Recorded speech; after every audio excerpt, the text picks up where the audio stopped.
بەڵێ دەچینە لای پامێرمان ئازاد و مەراوایی لە سۆران و لەگەڵمانە کە ئاگازا سڵای خوا لێبێت و لەوێ زانیاری و چالاکیەکان چین و ئەو کەمپینی بەخشین چۆن بەڕێوە دەچێت.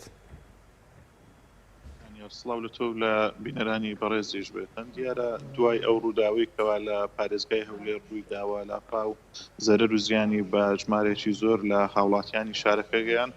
دەستگای خێرپازی بەخشین دیارە دوای ئەوی کەمپینی ڕاگەیان بۆ هاوکاریکردنی ئەو خەڵکانە کەوالیان قەوما بۆی هاوکاریەکانیان بگەێنن دیارە لە سەرجەم شار و شارۆچکەکان و سنگەکانی بەخشین هاوکاریەکانیان وەرەگرن من بۆ زانیاری زیاتر وە قسەکردن لەسەر و بابەتە چمە لای کاک عوسمان بناوی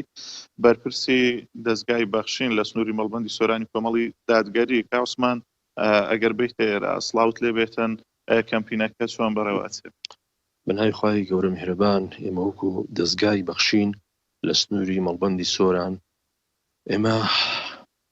داوا لە خوای گەورەکەین خوای گەورە لە مردوانە خۆش بیت و بە باشتیمان وەرنیان شادکە ئەو برانەی هەولێرمان کە لیان قەوماوە ئێمە وەکو مسلمان وەکو کوردی مسلمان کە لە هەموو ئەگەر و ڕووداوەکان بەهانایە کۆچوینە بەڕاستی ئێمە لێرە دەستخۆشی لە تەواوی مسلمانانەکەین تەشخۆشی لە تەواوی خێرخوازانەکەین لە هەموو ئەگەر و ڕووداوەکان بەهانای خەرچی فەقیر و هەژار و لێ قەوماو هاتینە برانیشمان لە هەولێر ئەمجارە لیان قەومە خوای گەورە بەسەری کردنەوە خوای گەورە تەعویزیان کاتەوە لە دنیا و لە قیامەت ئینشاءالله. ئێمە شۆکو نووسینگەی سۆران هەستاوین بە ڕاگەاندنی ئەو کەمپینە لە سنووری سۆران و دەوروبەری و ئێمە نووسینگەکانیشمان لە سنووری سۆران و قەزای ڕواندز و قەزای چۆمان و نحیەی خەلیفان و نحیە هەریر نووسینگەکانمان ئامادەنە لە وەرگرتنی پێداویستیەکان لە ڕووی مادی و معنەویەوە و لێرەوشەوە داوا لە تەواوی خێرخوازان و خواپێداوانەکەین لە هەموو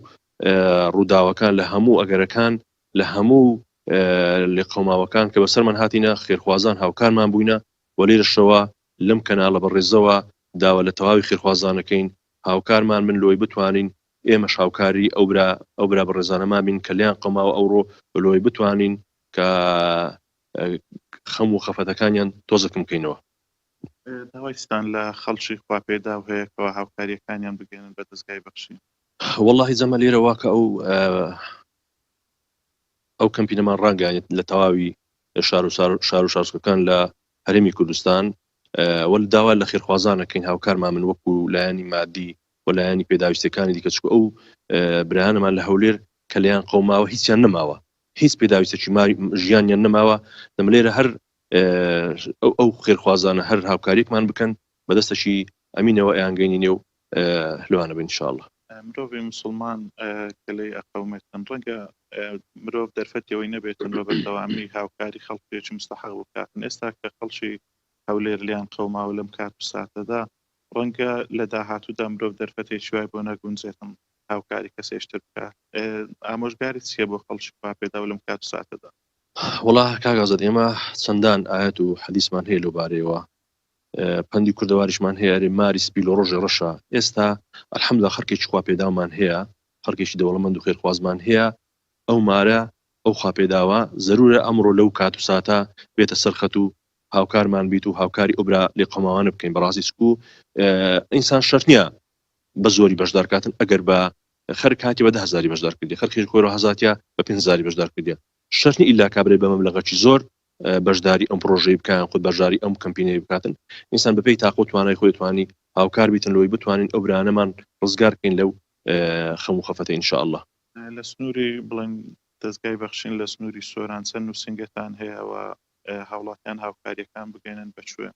وڵا زەما وەکو باس بکرد لە قەزای سۆرانمان هەیە لە قەزای ڕواندزمان هەیە لە قەزای چۆمانمان هەیە لە خەلیفانمان هەیە لە هەریرمان هەیە لە شوێنانمان هەیە نووسینگەمان هەنا هاوکاریەکانیشمان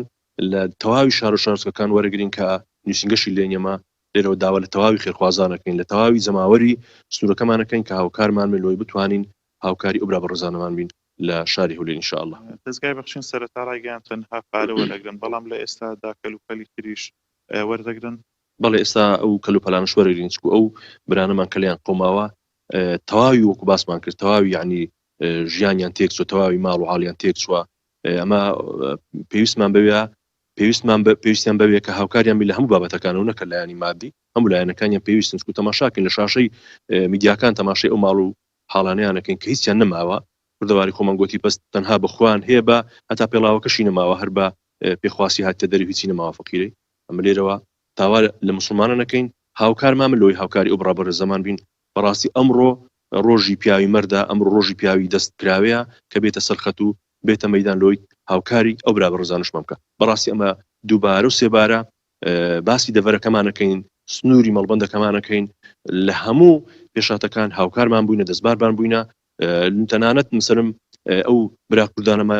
سووریا کە هاتن لیان قەوما دەربەدەر و ئاوارە بوون بەڕاستی زۆر بە گرم و گوڕی هاتمە سەرخەت و هاوکارن بوون ئەمەش هاوکاری وانمان کرد و لێرەشەوە داوان لە یەکەین هاوکاری باشمان لێ بتوانین ئەمەش ئەو برانە لەو خەم خەفەت ڕزگار ئینشاءالله